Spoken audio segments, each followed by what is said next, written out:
Bilang tugon sa malawakang pagbaha dulot ng walang patid na pag-ulan na sanhi ng Tropical Depression Krising, Habagat Tropical Storm Dante at Tropical Depression Emong, agad na rumisponde ang Regional Maritime Unit 4B sa pamamagitan ng programang Libreng Sakay noong ika-24 ng Hulyo taong kasalukuyan.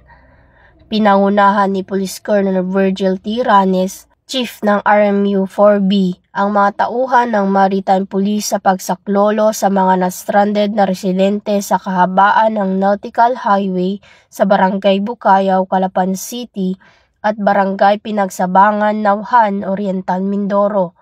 Ang kanilang mabilis na pagtugon ay nagbigay ng ligtas at maasahang transportasyon sa kabila ng malakas na ulan at baha. Gamit ang mga mobile patrol at maritime assets ng PNP, isinakay ang mga residente, lalo na ang mga bata, nakatatanda at PWDs patungo sa mas ligtas na lugar.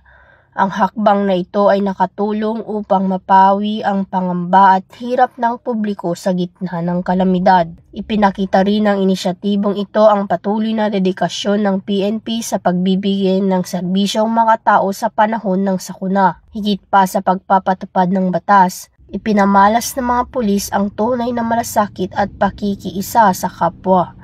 Ang libreng sakay ng RMU-4B ay patunay ng diwa ng bayanihan at malasakit na sa panahon ng pagsubok, maasahan ang kapulisan bilang katuwang sa ligtas at maayos na pamayanan.